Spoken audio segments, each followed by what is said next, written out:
minority in cooperation with some people in the administration by them trying to undermine the leadership of the Senate at pinapalabas ng magulo ang Senado. Pero mas mabigat po ang usapin natin ngayon. Bakit po? Dahil may tanong po tayo. Una, has Philippine democracy died again? Pangalawang tanong, binasura po ba ang Philippine Constitution? Bakit po ito tinatanong? Simple po, ang nakalagay sa konstitusyon ng Pilipinas, pwedeng mag-conduct ng business ang Senado by a majority of all its members. Ang majority po ng 24 ay 13 po. 13 po ang numero. Yung sinasabi po nilang kaso, yung po ay ibang-iba. Nag-adjourn po kami nung nag-walk out sila. So that means they have to call the roll at kailangan 13.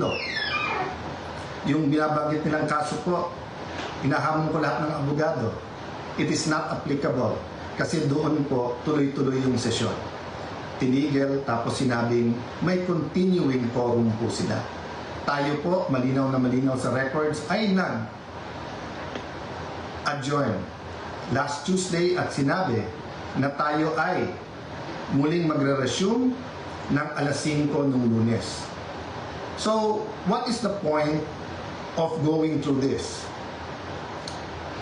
The question we have to ask ourselves is that, is the Constitution but a piece of paper to this administration?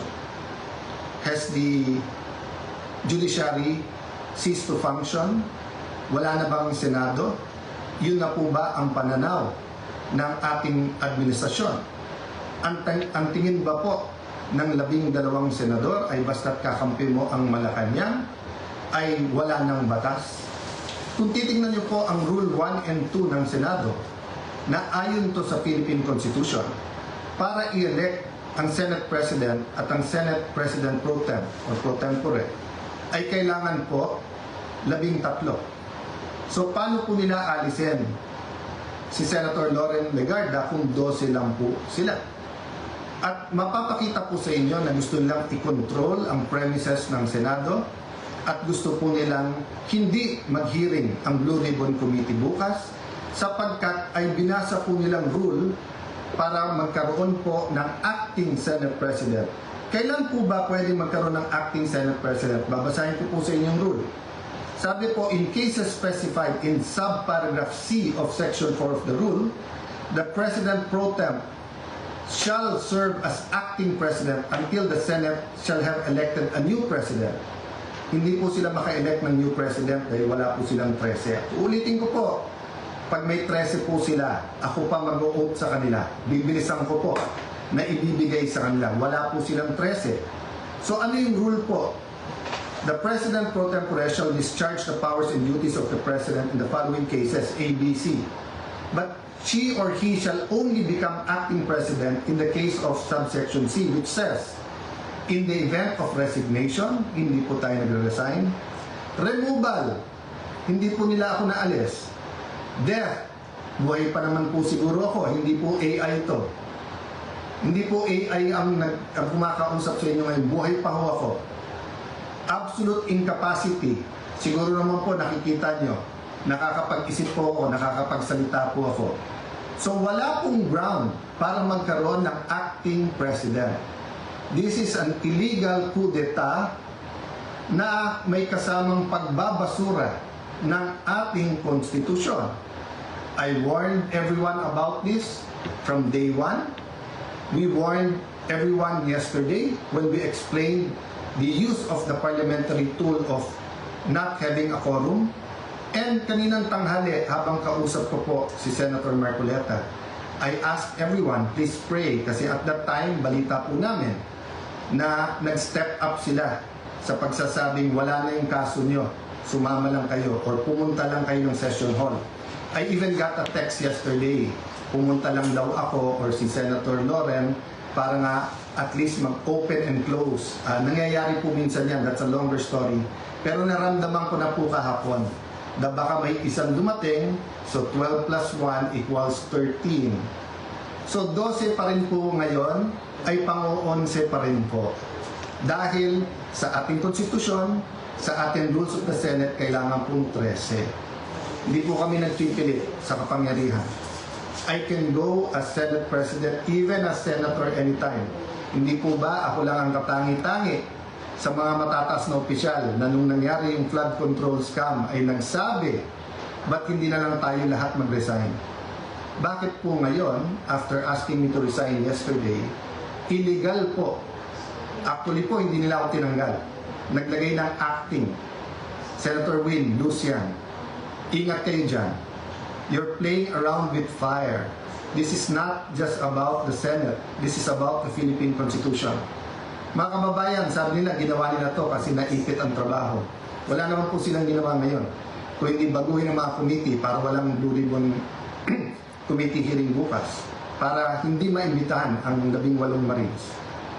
Pinalitan nila ang presiding officer. Bakit po? Nagpakita po ba ako ng kahit anong partiality sa conduct or pag-usog ng impeachment court? Alam niyo po, madidelay po ang impeachment sapagkat pag pinalitan ang rules ay kailangan pa ho na magkaroon ng publication.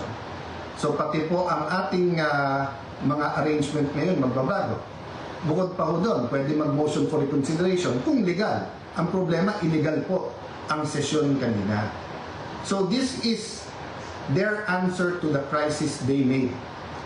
From May 11 till now, crisis after crisis, pinapasok yung NBI noong May 11, binaboy din tayo noong May 13, pagkatapos issue after an issue, at ngayon naman po, instead of a simple adjournment sine die, kung saan meron tayong isang buwan na magtrabaho mga committee, pagkatapos uumpisa na natin ang impeachment, they're going to bring the Senate and the country into a political crisis. Ako'y nakikiusap sa lahat. Correct your mistakes. Wala namang problema because I issued an advisory kanina na nakasine die tayo. The country is already in economic crisis. Hindi lang nararamdaman to ng mga upper class. The world is in crisis because of what's happening in Israel, Iran, US, in what's happening with that conflict. Marami pong naghihirap na, mas maraming maghihirap pa. We need the impeachment to be fair and impartial. We need to investigate the flood control scam in a very impartial way that will be satisfactory to all our people. And we need a functioning Senate, an independent Senate. Huwag niyo po kaming alalahanin mga kababayan, okay po ako.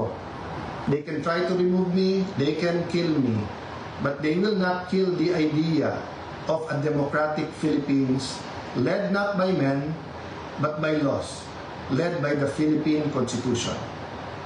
Kung sabi niyo po at natatawa yung iba that the Senate is under attack, 2023 pa lang ho, yung PI, gusto pong amendahan yung Constitution. After magsalita si Senator Aimee, wala daw katotohanan yun. Ngayon po, binasura ang Constitution. Ano ba tingin yung kasunod nito? So mga kababayan, again, God is sovereign. Let's all reflect on this and pray. But tomorrow, tuloy ang hearing ng Blue Ribbon Committee. I am still the legitimate, legal, moral Senate President of the Republic of the Philippines. There is still functioning committees. We have to hear the testimonies. Invited po, pati po yung mga gumawa ng illegal ngayon. You can try to stop us, but you will be stopping the Filipino people. So sa ating mga kababayan who wants to pray or have a prayer vigil sa Senado bukas, pumunta po kayo. Pag hindi po kami pinapasok, de sama-sama na po tayo outside the Kulambo. Ang problema po, pag in-outside nyo the Kulambo, ang mga legitimate leaders ng Senado, para nyo na pong sinabing sinunod nyo po ang Philippine Constitution. Sana naman po, tonight, makapag-isip-isip ang mga gumagawa nito.